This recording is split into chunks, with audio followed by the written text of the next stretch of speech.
Urdu novel Himalaya قسط number 79 bye Urdu داستان۔ نعمان خان کے زخم میں شدید تکلیف تھی، لیکن وہ چہرے سے کمزوری کا احساس نہیں ہونے دے رہا تھا۔ باہر تاؤسو کی کار کھڑی ہوئی تھی۔ تاؤسو نے نعمان خان کو سہارا دینے کی کوشش کی، لیکن اس نے انکار کرتے ہوئے کہا، میں نے بینڈیج کرا لی ہے، تم اپنے گھر چلو۔ لیکن یہ زخم کیسے ہے چیف؟ کیا گولی لگی ہے؟ پلیز خاموش رہو، نعمان خان نے احتجاجی انداز میں کہا، اور تاؤسو خاموش ہو گیا۔ لیکن نعمان خان کے زخم کے بارے میں جاننے کا خواہش مند تھا۔ دوسری طرف نعمان خان ان واقعات کے بارے میں سوچ رہا تھا۔ بادشاہ خان بینکاک میں موجود ہے، اور وہ ان لوگوں کا اعلیٰ کار ہے جو گل خان کے قاتل تھے۔ کیسی عجیب بات تھی، لیکن اب کیا کیا جائے؟ کیا بریٹو سے اس عجیب صورتحال کے بارے میں بتائے؟ بہرحال اس میں شبہ نہیں تھا کہ صورتحال خطرناک ہو گئی تھی۔ دفتن وہ چونک پر اس نے تاؤسو سے کہا، تعاقب کا خیال رکھنا تاؤسو۔ میں آپ سے یہی کہنے والا تھا چیف۔ پیلے رنگ کی ایک لیموزین مجھے 3-4 بار نظر آ چکی ہے۔ رفتار سست کر دو، ابھی گھر کا رخ مت کرو، بلکہ سڑکوں پر تعاقب کا اندازہ کرو۔ تاؤسو نے رفتار کم کر دی۔ نعمان خان نے بھی 2-3 بار گردن گھما کر لیموزین تلاش کرنے کی کوشش کی تھی، لیکن اس میں ناکام رہا۔ پھر اس نے تاؤسو سے اس بارے میں پوچھا۔ نہیں باس، اس کے بعد وہ نظر نہیں آئی۔ ٹھیک ہے چلو، نعمان خان نے کہا، اور تاؤسو نے مطلوبہ راستے کا رخ کر لیا۔ تھوڑی دیر کے بعد تاؤسو اسے اپنے مکان میں لے گیا۔ اسے ایک آرام دہ بستر پر لٹا کر اس نے اس کی خدمت کے بارے میں پوچھا۔ نعمان خان نے انکار کر دیا اور تاؤسو باہر نکل گیا۔ تکلیف کافی تھی، لیکن ذہنی الجھنوں نے اسے محسوس نہ ہونے دیا۔ بادشاہ خان کے بارے میں تھوڑی بہت معلومات تو حاصل تھیں اسے، لیکن وہ اس حد تک ہوگا کہ یہ ناقابل یقین سی بات تھی۔ اس نے ذہن کو آزاد چھوڑ دیا۔ جب طبیعت زیادہ گھبرائی تو اس نے فیصلہ کیا کہ تاؤسو زیادہ دور نہیں تھا۔ اس نے آواز دی تو فوراً آیا۔ فون کر کے آئی وی کو طلب کرو، اور پھر فون میرے پاس لے آؤ۔ تاؤسو باہر نکل گیا۔ پھر وہ فون اٹھا لایا۔ اس نے تاؤسو کو نمبر بتایا، اور تھوڑی دیر کے بعد رابطہ قائم ہو گیا۔ دوسری طرف سے آئی وی بول رہی تھی، کیا مصروفیت ہے آئی وی؟ کوئی خاص نہیں، میں زخمی ہو گیا ہوں، مجھے تمہاری ضرورت ہے آئی وی۔ اوہ میرے خدا، میں آج صبح سے پریشان ہوں نعمان، جلدی بتاؤ کہاں ہو، کہاں ہوں؟ نعمان خان نے تاؤسو کے مکان کا پتہ بتا دیا۔ میں فوراً پہنچ رہی ہوں۔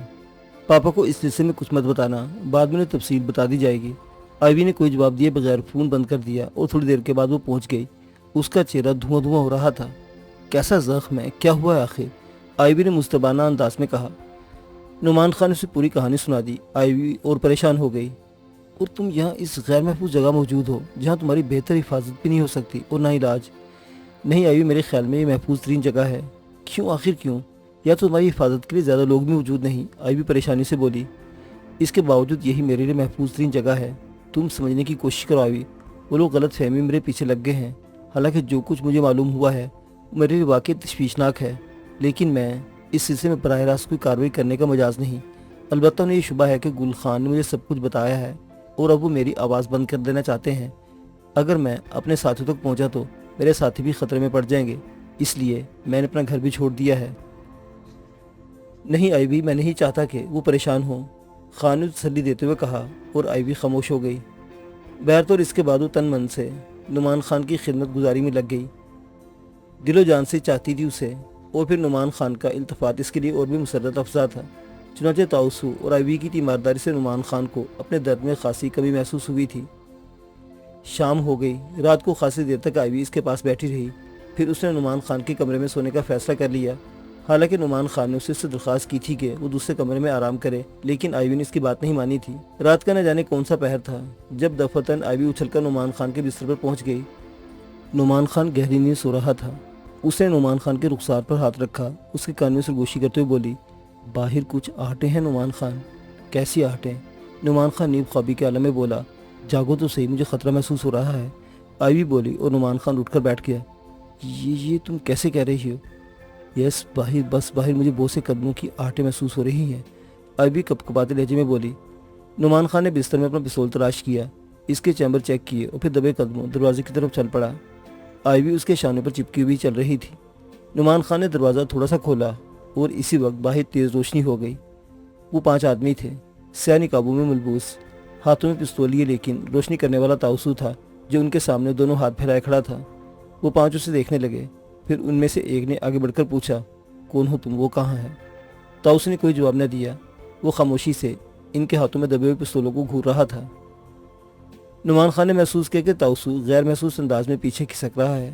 وہ لوگ اس کے اس طرح کھسکنے کا اندازہ نہیں لگا سکتے تھے، لیکن انہوں نے اس وقت تاؤسو کی حرکت محسوس کی جب تاؤسو اچانک اوندا گر پڑا۔ اس کے پیروں کا پھیلاؤ ایک پستول بردار کے پیروں تک پہنچ گیا تھا، اور دوسرے لمحے پستول بردار کے پاؤں ایک دوسرے سے کافی الگ ہو گئے اور وہ اوندے منہ گرا، اور اس وقت 2 گولیاں تاؤسو کے سر سے گزر گئی، لیکن گرنے والے کو اس نے پلٹ کر پھرتی سے اپنی ڈھال بنا لیا تھا۔ پھر اس نے اس ڈھال کو سامنے کھڑے ہوئے دونوں آدمیوں پر اچھال دیا اور خود ایک لوٹ لگائی۔ اتنی پھرتی سے سب کچھ کیا تھا کہ نگاہوں کو یقین نہیں آیا تھا۔ لوٹ لگا کر وہ ایک اور شخص کے پاس پہنچ گیا۔ اس نے اندھا دھند پستولوں کا رخ نیچے کر کے گولی چلا دی، لیکن گولی زمین پر پڑ کر اچٹ گئی، اور اسی دوران تاؤسو ایک اور پستول بردار کے پاس پہنچ چکا تھا۔ اس نے پھرتی سے کھڑے ہو کر پستول بردار کو اپنی ڈھال بنانے کی کوشش کی، لیکن دوسری طرف کھڑے ہوئے آدمی نے پھر گولی چلا دی، اور یہ گولی اس کے اپنے ہی سینے میں لگی تھی۔ ایک دل خراش چیخ بلند ہوئی، اور تاؤسو نے اس کو بھی اپنے برابر والے آدمی پر اچھال کر تیسرے آدمی پر حملہ۔ 5 پستولوں کی موجودگی میں یہ دلیری ناقابل یقین سی بات تھی، لیکن تاؤسو کسی چھلاوے کی طرح اچھل کر ان لوگوں کو زیچ کر رہا تھا۔ ذرا سی دیر میں ان کے پستول ان کے ہاتھوں سے نکل گئے۔ ایک آدمی ہلاک ہو چکا تھا، 4 آدمی باقی بچے تاؤسو کو گھیرنے کی کوشش کر رہے تھے، لیکن افراتفری یہ کہ تاؤسو کے ہاتھ مار ہی کھا رہے تھے۔ تاؤسو جوڈو کراٹے کا ماہر تھا، اور اس نے پستول لوگوں کے ہاتھ سے نکلتے ہی ان سب کو اپنے پینتروں میں لے لیا تھا۔ نعمان خان دلچسپ نگاہوں سے اس ہنگامے کو دیکھ رہا تھا، لیکن اسے احساس نہیں تھا کہ ان 5 کے علاوہ اور لوگ یہاں موجود ہوں گے۔ دفتن کسی طرف سے 2 آدمیوں چھلانگ لگائی، اور تاؤسو چونکہ اپنے سامنے والوں کی طرف متوجہ تھا، اس سے دھوکہ کھا گیا، اور اس کے شانے پر لگے فلائنگ کک نے اس کا توازن بگاڑ دیا۔ اسی وقت مد مقابلوں میں سے کسی ایک نے پوری قوت سے اس کے جبڑے پر گھونسا جڑ دیا، اور تاؤسو لڑکھڑا کر دوسری طرف جا گرا۔ اب نعمان خان کو مداخلت کرنا ہی پڑی، اس کے بغیر کوئی چارہ کار نہیں تھا۔ وہ باہر نکل آیا اور گرجدار آواز میں بولا، تم لوگ کھڑے ہو جاؤ ورنہ۔ اس نے پستول ہاتھ میں سامنے کیا، لیکن بائیں طرف کھڑے شخص نے اس کے ہاتھ پر گولی چلا دی۔ نعمان خان کے حلق سے ایک چیخ نکل گئی، اور پستول اس کے ہاتھ سے نکل پڑا، اور دوسرے ہاتھ سے اپنا زخمی ہاتھ سنبھال لیا۔ اس وقت سب نعمان خان پر ٹوٹ پڑے۔ آئیوی کی دل خراش چیخیں بلند ہو رہی تھی۔ وہ پلٹ کر بھاگی اور ایک راہداری میں اتر گئی، لیکن اس کے پیچھے کوئی نہیں دوڑا تھا۔ وہ نعمان خان کو ہی سنبھالنا چاہتے تھے۔ تاؤسو ان کی گریپ سے نکلنے کی کوشش کر رہا تھا، لیکن ان میں سے ایک نے اس کی کنپٹی پر پستول رکھ کر ٹریگر دبا دیا۔ دھماکہ ہوا اور تاؤسو کی کھوپڑی کے چیتھڑے اڑ گئے۔ ان میں سے ایک نے پستول کا رخ نعمان خان کی طرف کر کے گولی چلانی چاہی، لیکن دوسرے نے اس کا ہاتھ روک دیا۔ نہیں، اس کی ضرورت نہیں، جلدی سے نکل چلو یہاں سے، فائر کی آواز باہر بھی گئی ہوگی، ہری اب جلدی کرو، کام پورا ہو چکا ہے، اس نے کہا، اور وہ سب برق رفتاری سے یکجا ہو کر باہر نکل گئے۔ ان کے اپنے آدمی بھی شدید زخمی تھے، ایک آدمی ہلاک ہو گیا تھا۔ مقتول کی جیب سے انہوں نے وہ تمام چیزیں نکال لی جو اس کی شناخت کا باعث بن سکتی تھی۔ لاش کو لے جانے کا شاید موقع نہیں تھا، چنانچہ وہ اسے وہیں چھوڑ کر پھرتی سے باہر نکل آئے۔ نعمان خان سکرات کے عالم میں پڑا ہوا تھا۔ اس کی حالت اتنی خراب تھی کہ کسی بھی لمحے دم توڑ سکتا تھا۔ جب تقریباً 10-12 منٹ گزر گئے تو آئیوی کسی جگہ سے برآمد ہوئی۔ اس کا چہرہ سفید پڑا ہوا تھا۔ اس نے کمرے سے نکل کے دور دیکھا، پھر نعمان خان کی طرف۔ دوسرے لمحے اس کے حلق سے ایک بھیانک چیخ نکل گئی، نعمان خان، وہ روتے ہوئے بولی، اور پھر اس کے قریب پہنچ گئی۔ اس نے سکرات کے عالم میں پڑے ہوئے نعمان خان کے سینے پر سر رکھا اور اس کے دل کی دھڑکنیں سننے کی کوشش کرنے لگی۔ دوسرے لمحے وہ تیزی سے اندر کی طرف دوڑی۔ پھر ڈرائنگ روم میں پہنچ کر اس نے ڈاکٹر بریٹو کو فون کیا اور پھٹی پھٹی آواز میں چیخی، ڈیڈی، ہری اپ۔ ارے کیا بات ہے، کہاں سے بول رہی ہو تم؟ ڈاکٹر بریٹو کی حیران سی آواز سنائی دی۔ ڈیڈی، میں آپ کو ایک پتہ بتا رہی ہوں، اپنے آدمیوں کے ساتھ جلدی سے یہاں پہنچ جائیے، نعمان خان کی زندگی شدید خطرے میں ہے، شاید وہ آپ کے پہنچنے سے پہلے مر جائے۔ یہ کیا کہہ رہی ہو آئیوی؟ فضول باتوں میں وقت نہ گوائیے ڈیڈی، براہ کرم جلدی، آئیوی روتے ہوئے بولی، اور ڈاکٹر بریٹو اس سے پتہ معلوم کرنے لگا۔ تھوڑی دیر کے بعد وہ اپنے آدمیوں کے ساتھ وہاں پہنچ گیا۔ اندر کا ماحول دیکھ کر وہ بھی دنگ رہ گیا۔ نعمان خان کے سینے کی دھڑکن اور نبض بھی دیکھی گئی۔ اس کے بعد ڈاکٹر بریٹو نے اپنے آدمیوں کو اسے اٹھانے کا اشارہ کیا۔ تاؤسو دوسرے آدمی کی لاش میں ہی چھوڑ دی گئی تھی۔ ڈاکٹر بریٹو نے آئیوی کو بھی ساتھ لیا اور اپنی گاڑی میں روانہ ہو گیا۔ اپنے آدمی کو شاید اس نے کوئی ہدایت کر دی تھی۔ آئیوی نے روتے ہوئے اس کے درمیان اسے مختصراً نعمان خان کے بارے میں بتایا۔ ڈاکٹر بریٹو کے ہونٹ سکڑ گئے۔ کون لوگ ہو سکتے ہیں وہ؟ پتہ نہیں کیا قصہ ہے۔ نعمان خان ہوش میں آنے کے بعد صحیح تفصیل بتا سکے گا۔ ڈیڈی، وہ شاید بادشاہ خان سے تعلق رکھتے ہیں۔ بادشاہ خان سے؟ ڈاکٹر بریٹو متعجب لہجے میں بولا، لیکن کیسے آئیوی؟ ہاں ڈیڈی، نعمان خان نے مختصر الفاظ میں مجھے تفصیل بتائی تھی، لیکن میں اپنی ذہنی پریشانی کی وجہ سے اس پر غور نہیں کر سکی۔ بادشاہ خان کے آدمی؟ ڈاکٹر بریٹو کے انداز میں بدستور تعجب تھا۔ ہاں ڈیڈی، کچھ ایسا ہی تذکرہ تھا۔ ناممکن یہی نہیں ہو سکتا۔ بہر صورت اس کی حالت کچھ بہتر ہو جائے تو میں فوری طور پر بادشاہ خان سے رابطہ قائم کرتا ہوں، ڈاکٹر بریٹو نے کہا، اور آئیوی نے گردن ہلا دی۔ اسپتال میں نعمان خان کو انتہائی نگہداشت کے وارڈ میں رکھا گیا تھا۔ کافی گہرے زخم تھے۔ بہتر ڈاکٹر اپنی پوری توجہ سے اس کا علاج کر رہے تھے اور کوشش کر رہے تھے کہ اس کی جان بچ جائے۔ ڈاکٹر بریٹو نے سب سے پہلے اس کے بھائیوں کو مطلع کیا اور نعمان خان کے عیش و عشرت میں ڈوبے ہوئے بھائی پاگلوں کی طرح اس کے پاس پہنچ گئے۔ بلا شبہ نعمان کی وجہ سے وہ ہانگ کانگ میں عیش کر رہے تھے۔ بینکاک میں تھے تو وہاں بھی شہزادوں کی طرح زندگی بسر کر رہے تھے۔ نعمان خان ان کا بزرگ و کفیل تھا۔ نعمان خان کی حالت میں دیکھ کر اس کے بھائیوں کی آنکھوں سے خون برسنے لگا۔ وہ دیوانہ ہو گئے تھے، لیکن ظاہر ہے نعمان خان کے دشمنوں کی نشاندہی نہیں کی جا سکتی تھی۔ ڈاکٹر بریٹو نے ہر طرح سے تسلی دی۔ وہ بے حد پریشان تھے۔ سارا دن ہسپتال میں گزر گیا۔ شام تک نعمان خان ہوش میں نہیں آیا تھا۔ چنانچہ ڈاکٹر بریٹو نے فیصلہ کیا کہ اب بادشاہ خان کو ان حالات سے لا علم رکھنا مناسب نہیں ہے، لیکن وہ سخت ہی جان کا شکار تھا۔ بادشاہ خان نے نعمان خان کو اس کی تحویل میں دیا تھا اور نعمان خان کی مکمل ذمہ داری اس پر تھی۔ پریشان ہو کر آخر اس نے آئیوی سے مشورہ کیا۔ آئیوی کی آنکھوں میں آنسو بھر آئے۔ نعمان خان کی حالت بہتر نہیں آئیوی۔ کیا وہ مر جائے گا ڈیڈی؟ ممکن ہے۔ نہیں ڈیڈی، خدا کے لیے اتنی بے دردی سے بات نہ کہیں۔ آئیوی رو پڑی۔ اوہ، میں اس کا موت کا خواہش مند نہیں ہوں، میں صرف حالات کا اندازہ لگا کر کہہ رہا ہوں۔ کیوں نہ ہم اسے یہاں سے لے چلیں ڈیڈی؟ کہاں؟ یورپ۔ ہم وہاں اس کا علاج کرائیں گے، ہر قیمت پر اس کی زندگی بچانے کی کوشش کریں گے۔ ناممکن ہے بھی، تم بادشاہ خان کو نہیں جانتی، یہ صورتحال ہمارے لیے خطرناک بھی ہو سکتی ہے۔ وہ سرپھر آدمی ہے اور یوں بھی حالات خطرناک ہیں۔ میرا خیال ہے اب میں بادشاہ خان کو اس بارے میں اطلاع دے دوں، وہ خود آ کر صورتحال سنبھال لے گا۔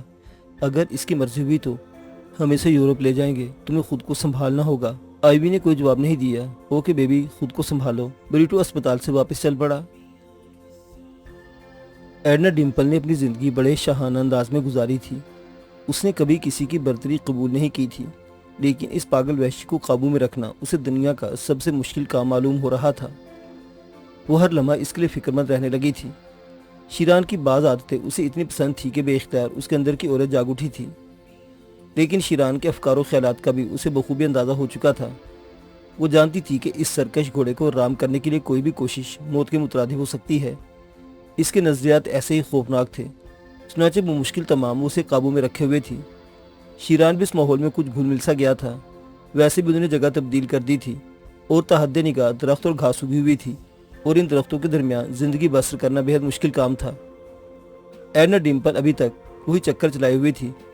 ویسے اس کا اپنے آدمیوں سے بھی رابطہ قائم تھا۔ اس کے آدمی بھی پریشان تھے، خاص طور سے اس علاقے میں جہاں وہ آگے تھے۔ انہیں بڑی دشواریوں کا سامنا کرنا پڑ رہا تھا، کیونکہ یہاں جنگلی جانوروں کی بہتات تھی۔ قدم قدم پر وحشی جانوروں سے سابقہ پڑ سکتا تھا۔ وہ تو اپنی جان بچانے کے لیے گولی بھی نہیں چلا سکتے تھے، کیونکہ انہیں ہدایت تھی کہ شیران کو ان کے قرب و جوار میں موجودگی کا احسان نہیں ہونا چاہیے۔ ان حالات میں زندگی بڑی بیزار ہو گئی تھی، اور وہ کئی بار اسے اس سلسلے میں شکایت کر چکے تھے۔ بہرطور ایڈنا خود بھی مجبور تھی۔ شیران کے لیے اس نے جو پروگرام خود پیش کیا تھا، اب وہ اس کے حلق کی ہڈی بن کر رہ گیا تھا۔ ایک آدمی کے تحفظ کے لیے اتنے لوگوں کی زندگی داؤ پر لگانا کوئی آسان بات نہیں تھی، لیکن ایڈنا ڈمپل نے شیران کی فطرت کا جو اندازہ کیا تھا، اس سے اسے یہ بھی احساس ہو گیا تھا کہ در حقیقت ان کے اپنے مشن کے لیے وہ زبردست آدمی ہے۔ بہرطور اسے اس زبردست آدمی کی حفاظت کرنا تھی۔ شیران وحشی جانوروں کے اس علاقے میں بہت خوش تھا اور نہ جانے کیا کیا حرکتیں کرتا پھر رہا تھا۔ ایک صبح جب ایڈنا ڈمپل اپنے ٹھکانے پر آرام کی نیند سو رہی تھی، دفعتاً اسے کسی چیتے کی غراہٹیں سنائی دی اور وہ اچھل پڑی۔ آوازیں اتنی قریب تھی اور اتنی خوفناک تھی کہ ایڈنا ڈمپل ایک لمحے کے لیے لرز کر رہ گئی۔ اس کا یہ ٹھکانہ ایک مضبوط گھنے اور تناور درخت کی شاخوں میں بنا ہوا ایک بڑا سا مچان تھا۔ اس جنگل میں ایسی ہی چیزوں پر گزر بسر کی جا سکتی تھی۔ نیچے تو زندگی کے امکانات نہ تھے، چنانچہ وہ اس وقت بھی مچان پر سو رہی تھی۔ شیران کا مچان بھی برابر میں تھا، لیکن وہ یہاں سے اندازہ نہیں لگا سکتی تھی کہ شیران اپنی جگہ موجود ہے یا نہیں۔ سورج نہیں نکلا تھا اور ابھی صبح کے آثار پوری طرح نمایاں نہیں ہوئے تھے، لیکن جب اس کی آنکھیں اندھیرے میں دیکھنے کے قابل ہوئی تو اس نے ایک حیرتناک منظر دیکھا۔ ایک بھاری بھرکم چیتا رسی کے جال میں پھنسا ہوا درخت کی ایک شاخ سے لٹک رہا تھا۔ وہ اتنے زور سے جھول رہا تھا کہ یقین نہیں آتا تھا۔ ایڈنا ڈمپل نے غور سے دیکھا تو